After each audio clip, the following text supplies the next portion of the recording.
Dear friends, welcome to the channel The Eastern Front.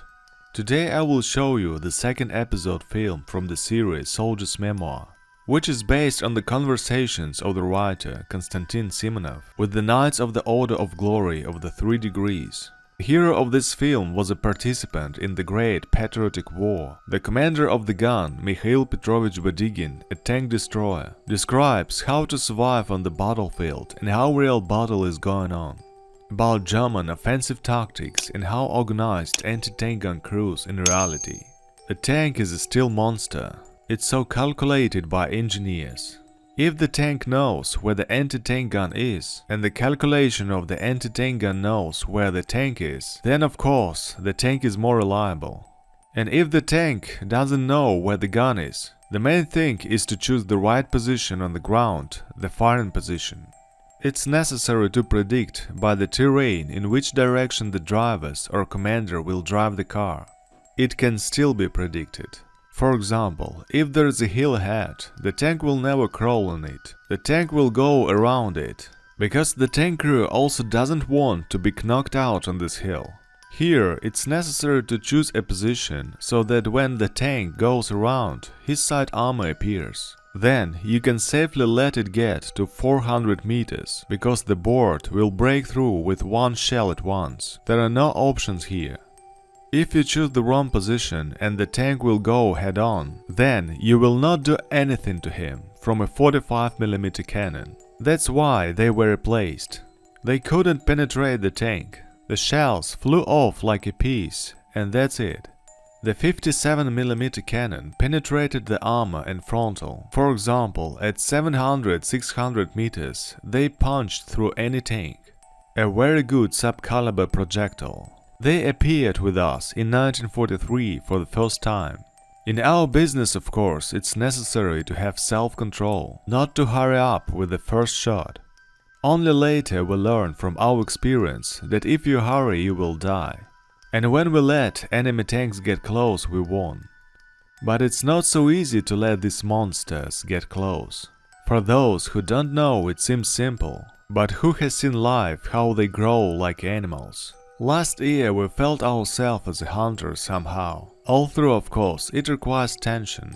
The main task of the commander of the anti-tank gun crew is to find the right people. The main figure is the gunner, and the second one is the charger. Now they are drawing pictures, the whole calculation is next to the gun. We have never done this in our lives. Only 2 people remain at the cannon, the loader and the gunner.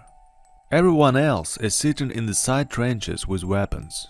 Boxes with ammo are placed in advance. 2 or 3 boxes of shells are quite enough for the first time.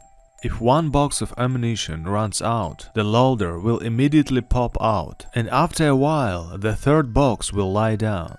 We have already done everything automatically. Let the tank get within 400 meters. How long will it take him to reach the cannon for these 400 meters, which remains until the calculation of the anti-tank gun? That's why this tank is called the Tiger.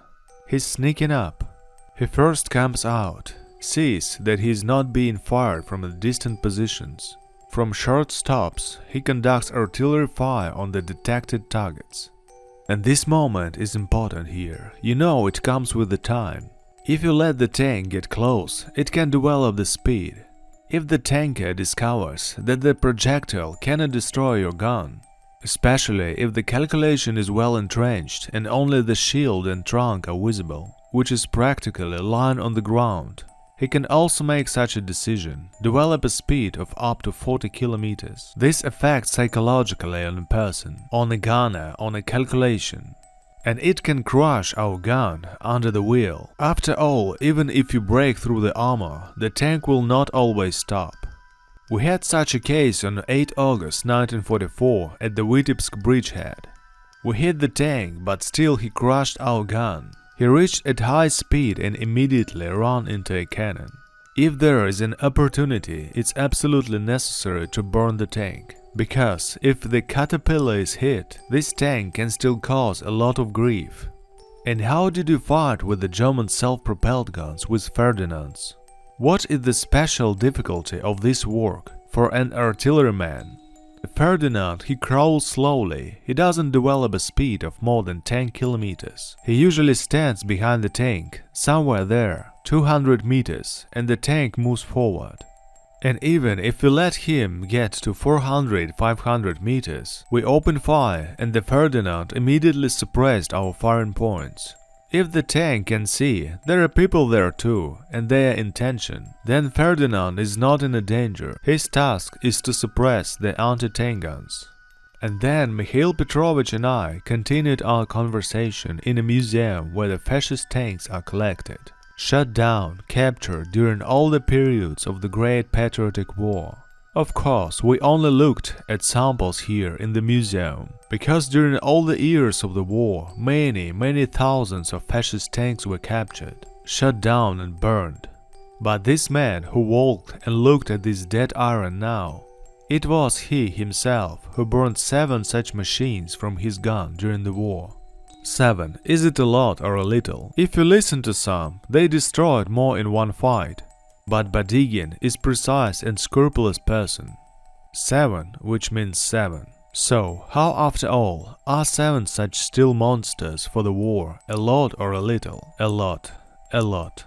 If each of our anti-tank guns destroyed 7 tanks, the Germans would have nothing to fight with by the middle of the war.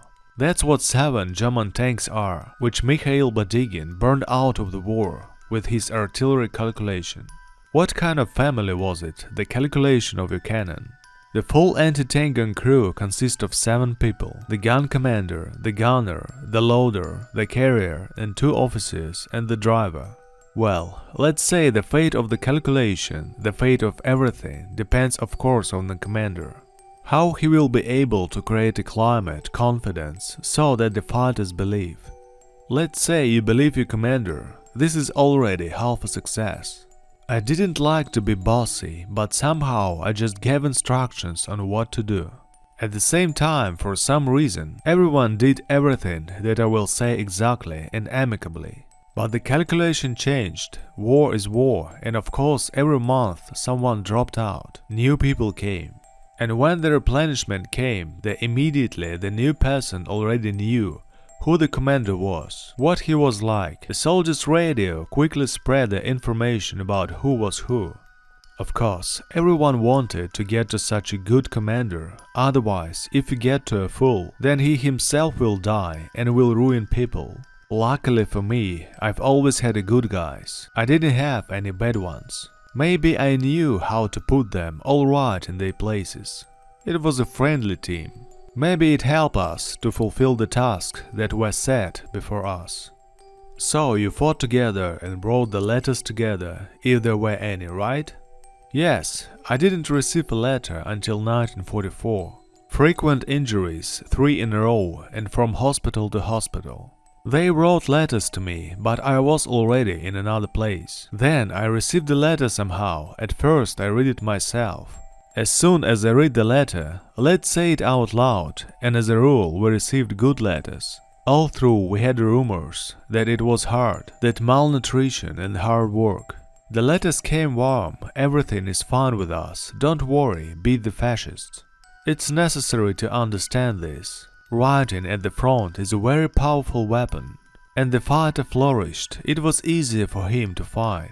These letters were great moral support. You started as a commander, how old were you? Well, I started when I was 19 and graduated at 23. We were young, of course, some pride that you fulfilled your duty. In winter, they gave 100 grams of vodka. I don't drink myself at all, I haven't been drinking. But when they gave the orders, I also took part. The pot was 2 liters. They received orders from the foreman and everyone threw orders there. Then they poured them into mugs, drank, and everyone got an order. God forbid, not the last one, and hang it up. That was the order. And what kind of people did you have in the anti-tank gun crew? How do I understand differently? Yes, different. Well, as a rule, we had a young people. Well, there are people different in age and nationality. Near Stalingrad I had Uzbeks, Hashimov and Hakimov. After I had from East Kazakhstan Valiev. I have to say, here is Valiev, he's still alive, he's 73 years old. I have to say that they were such brave and excellent fighters. Here, we were sitting a few months ago with Mikhail Petrovich and I remembered you. How they all felt more confident that you were the eldest among them. Were you a loader or a gunner? In 1943, the month of March, yes, I was a gunner. That's what he instilled peace in you. Well, of course, age doesn't mean anything. All through, he was old enough to be our father. Firstly, he enjoyed enormous authority. To dig out a moat, a platform, clean the gun, keep an eye on the machine guns, and besides me, he didn't give mercy. If at least one shell is fired, and during the break you have to clean the gun. And the guys didn't like it, but he forced them. Since without the gun we would have been dead a long time ago. All the showers were clean, always sharpened. Valiyev, he's slow at first glance, but he did everything confidently. This is also important. Some soldiers run like mice from side to side, and he didn't do that. He did everything in a measured, reasonable way. He took 2 boxes of shells for one time, more than 100 kilograms, and threw them on the Studebaker. And when you broke up, how was it? We broke up with him at the end of the January 1945. It wasn't long before the end of the war. There were street battles in the city of Poznan, and the closer we got to the fortress, the fiercer the resistance was. As soon as you make a shot, the gun rolls over the rocks, you can fix it, but you have to shoot.